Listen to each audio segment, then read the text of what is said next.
about to see the second of 3 films which have been made to help us size up our enemy, Japan.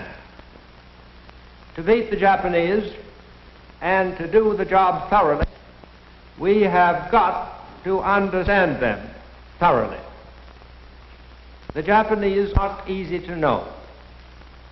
I've lived among them for 10 years, and I can testify that they are as different from ourselves as any people on this planet. The real difference is in their minds. You cannot measure Japanese sense of logic by any Western yardstick. Their weapons are modern, their thinking 2,000 years out of date.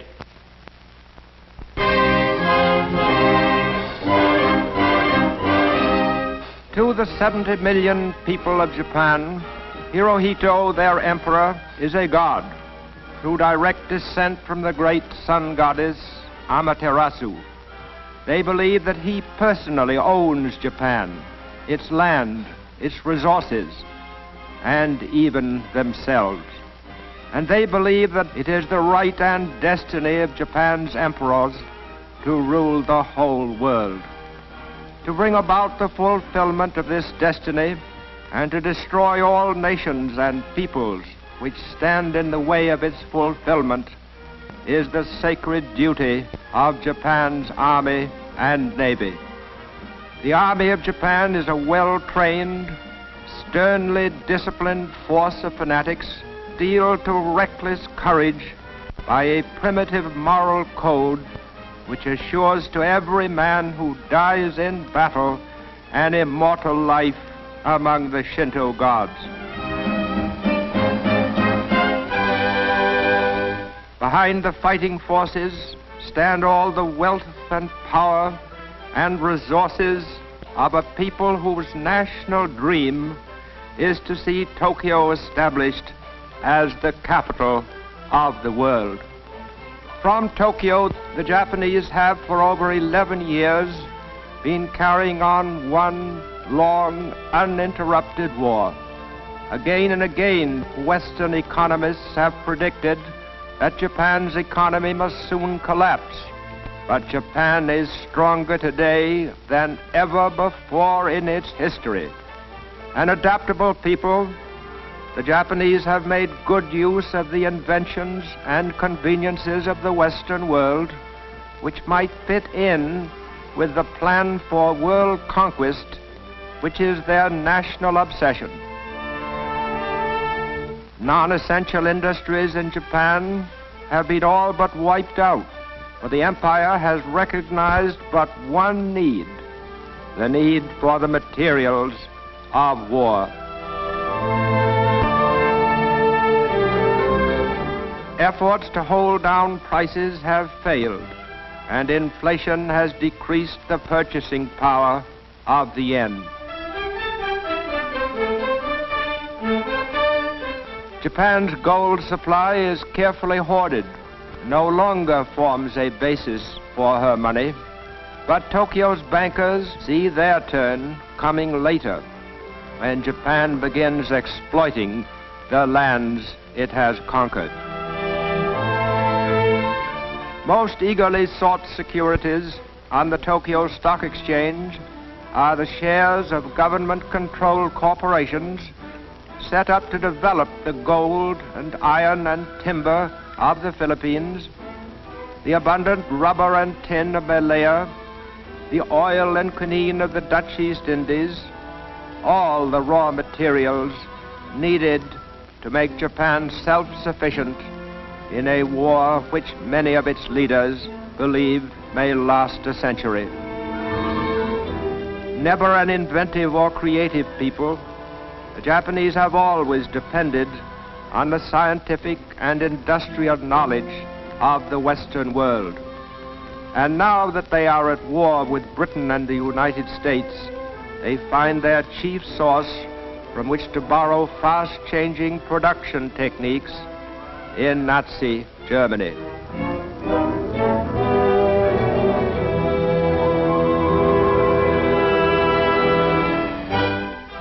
In the theaters of Japan, Nazi methods of propaganda are also copied to good effect.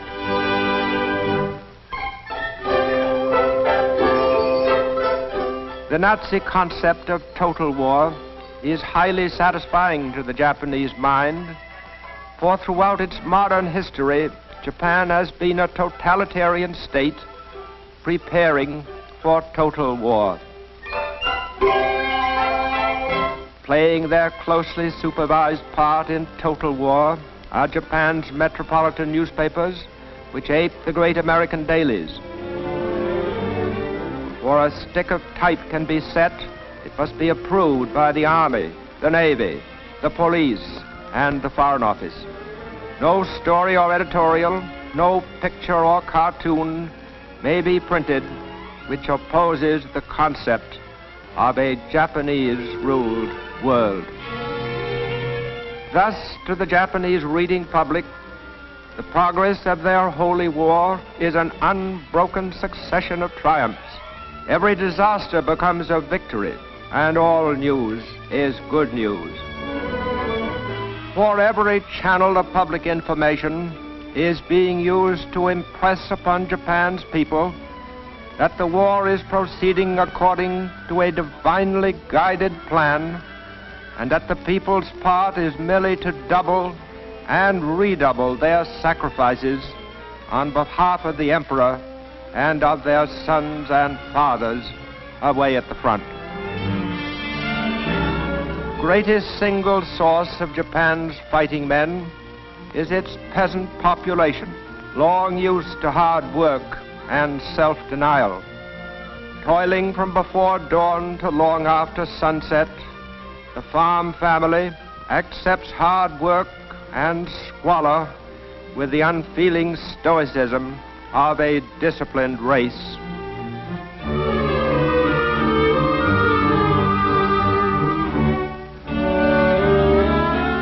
Homes are crudely built with a framework of wooden beams and walls of mud and chopped straw.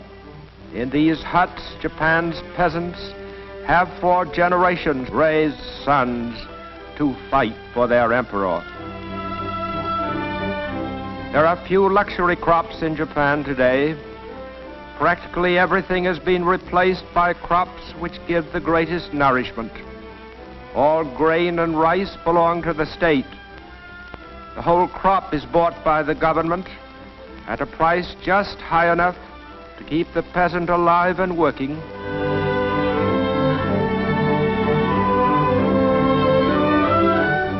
And in a nation where land is the chief source of food and life, no square foot of farmland, however meager, is left untilled. To protect its supply of hardwood, Japan has for years practiced reforestation on a national scale. And today its lumber, like everything else it produces, is going into the war effort in one way or another. To make sure that on the farm not an hour is spent in idleness, no material is wasted. Every rural community produces useful handicrafts.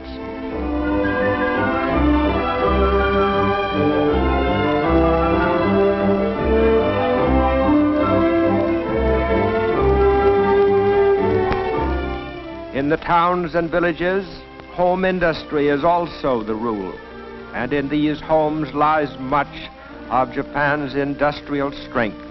With each home a miniature factory, the nation's total production is almost beyond estimate.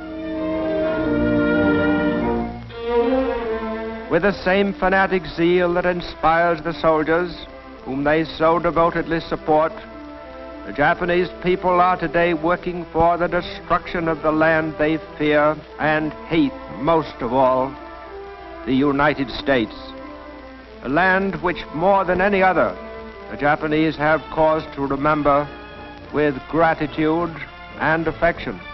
When in 1923 Japan was racked and broken by an earthquake, it was the United States which was first and most generous in giving aid.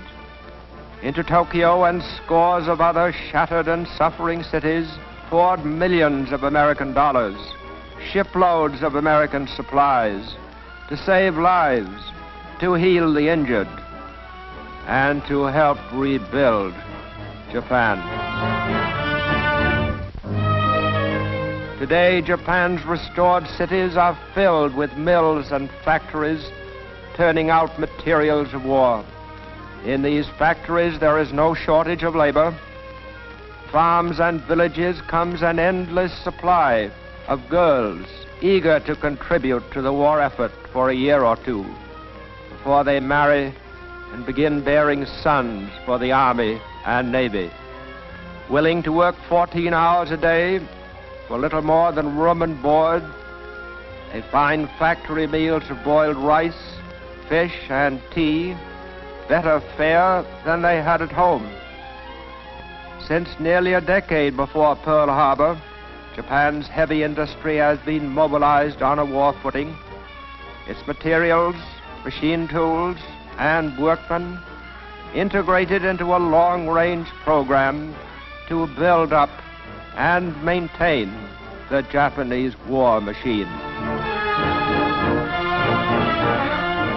To make up for shortages of strategic materials, it accumulates great stockpiles of raw materials by importing them from China, India, the Netherlands East Indies, and from Western nations.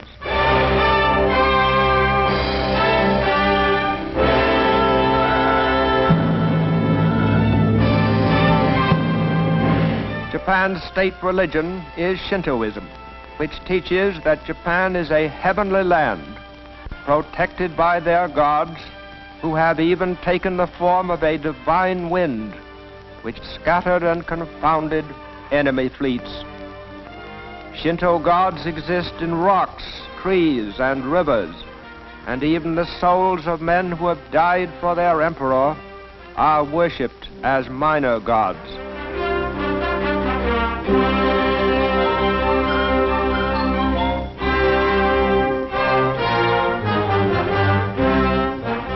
And in the immemorial fashion of these ancestors, they fortify with pageantry and savage symbolism the belief that innumerable and deities in them to be the conquerors of the world. Early in life, Japanese school children learn to feel the proper reverence for national heroes, for by implanting such devotion, the empire is assured of a youth imbued with fanatical courage and militarist ideals.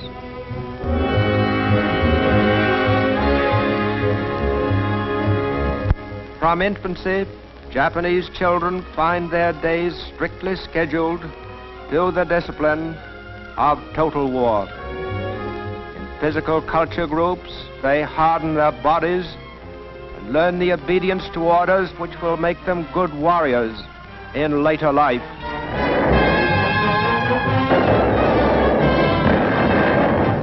By wreaking pitiless destruction upon unarmed cities and their helpless people, and by slaughtering all those who stand in Japan's way, the young Japanese will win honor and grace in the sight of his gods. For they have decreed that it is Japan's destiny to achieve mastery over the whole world, to bring to all peoples the blessings of the samurai code.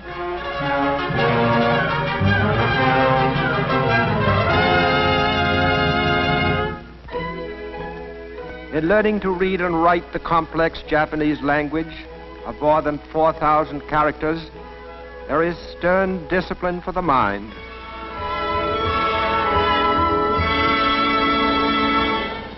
Never are they allowed to forget that the way of Japan is the way of the warrior, and that modern weapons of war are as glorious as the samurai swords with which their ancestors won honor and immortality.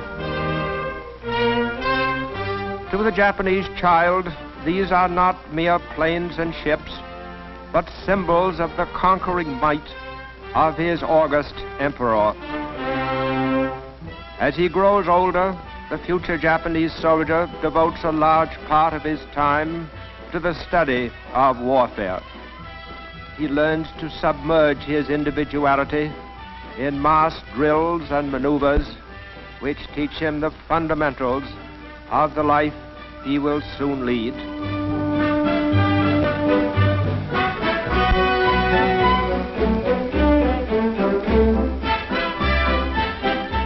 He is taught how to handle a rifle under a drill master who is both able and severe.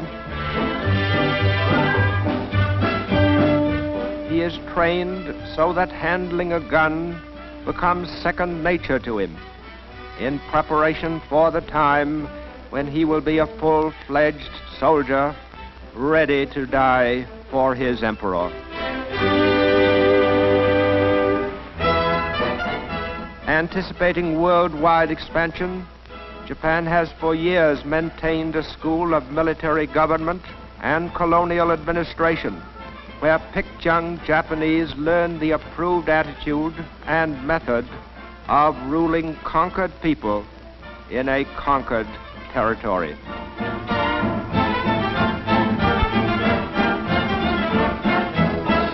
The emperor's future Gauleiters lead a Spartan existence, become used to the simple rations which be their lot until the day of final victory.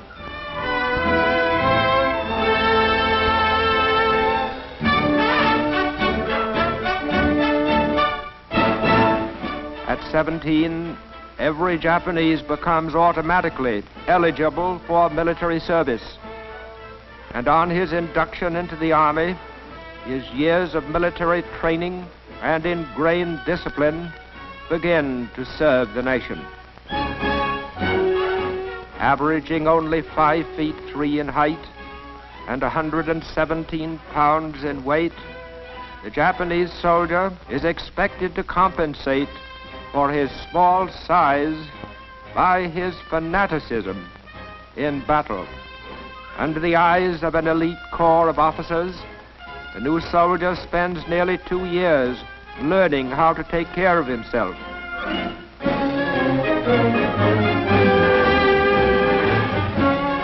And it is a matter of pride with each Japanese soldier that he conform to the accepted pattern.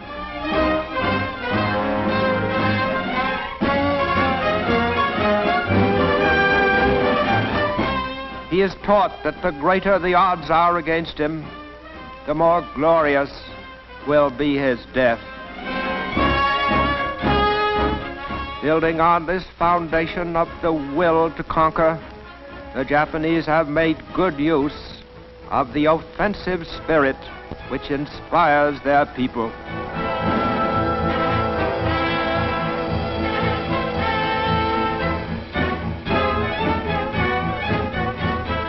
Today, they believe themselves well on the way to realizing their imperial dream, the dream of uniting all mankind into one worldwide household with Japan at its head. This, then, is the enemy, primitive, murderous, and fanatical. This war machine, this empire can be beaten.